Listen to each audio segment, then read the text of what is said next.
नमस्कार, मैं हूं Niranjan Kumar. The India saga में आप सभी का स्वागत है। प्रधानमंत्री नरेंद्र मोदी का अमेरिकी दौरा कई मायनों में सफल रहा है। इस दौरान कई समझौतों पर हस्ताक्षर हुए। इसके साथ ही प्रधानमंत्री नरेंद्र मोदी को 21 तोपों की सलामी के साथ स्वागत किया गया। साथ ही राजकीय डिनर का भी आयोजन किया गया, जहां पर दुनिया के तमाम दिग्गज मौजूद थे। इसके साथ ही प्रधानमंत्री नरेंद्र मोदी ने अमेरिका के दोनों सदनों को संबोधित किया, जहां कई ऐसे मौके भी आए जब तालियों की गड़गड़ाहट सुनने को मिली। प्रधानमंत्री नरेंद्र मोदी अमेरिका में भी उतने ही पॉपुलर हैं जितना उन्हें लोग भारत में पसंद करते हैं। इस बात का अंदाजा इसी से लगाया जा सकता है कि प्रधानमंत्री नरेंद्र मोदी के अमेरिकी संसद में पहुंचते ही सांसदों ने मोदी मोदी के नारे लगाने लगे।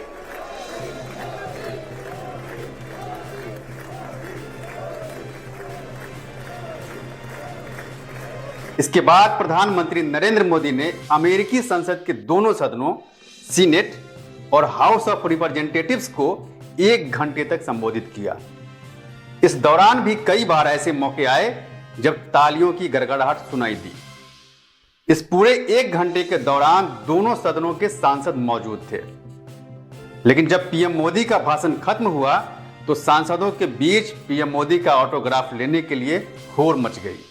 इस संबोधन के साथ ही प्रधानमंत्री नरेंद्र मोदी भारत के पहले प्रधानमंत्री बन गए हैं जिन्होंने अमेरिकी संसद को 2 बार संबोधित किया है। मोदी मोदी के नारों और तालियों की गड़गड़ाहट के बीच प्रधानमंत्री ने कहा कि पिछले कुछ सालों में एआई यानी आर्टिफिशियल इंटेलिजेंस के क्षेत्र में काफी तरक्की हुई है।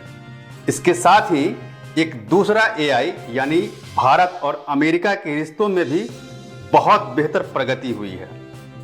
पीएम मोदी ने कहा कि हमारे सहयोग का दायरा अंतहीन है, हमारे तालमेल की क्षमता असीमित है और हमारे संबंधों की केमिस्ट्री बहुत ही गजब की है।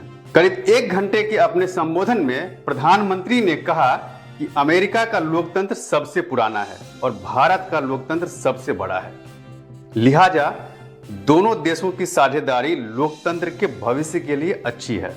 वैसे भारत और अमेरिकी संबंधों के लिए गुरुवार का दिन ऐतिहासिक रहा। प्रधानमंत्री नरेंद्र मोदी और राष्ट्रपति जो बाइडेन के बीच द्विपक्षीय बातचीत हुई। भारत और अमेरिका के बीच कई रक्षा समझौते भी हुए। अमेरिका और भारतीय कंपनियों के बीच करार के तहत वायुसेना के लड़ाकू विमानों के इंजन अब भारत में भी बनाए जाएंगे।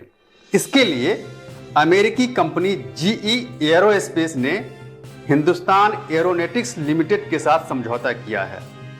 अभी तक भारत हथियारों के लिए रूस और यूरोपीय देशों पर निर्भर था। अमेरिका में प्रधानमंत्री नरेंद्र मोदी के सम्मान में व्हाइट हाउस में शाही भोज का आयोजन किया गया था, जिसमें पीएम मोदी के साथ साथ तमाम मेहमान शरीक हुए थे। इस लिस्ट में एप्पल के सीईओ टिम कुक, गूगल के सीईओ सुंदर पिचई, माइक्रोसॉफ्ट के सीईओ सत्य नाडेला और इंदिरा नूई शामिल हुए।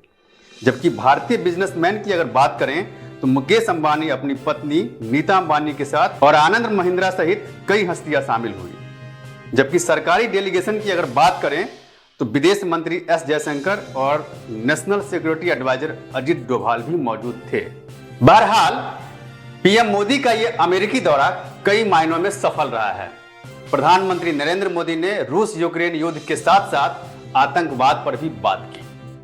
आप मेरे साथ बने रहें और द इंडिया सागा देखते रहिए।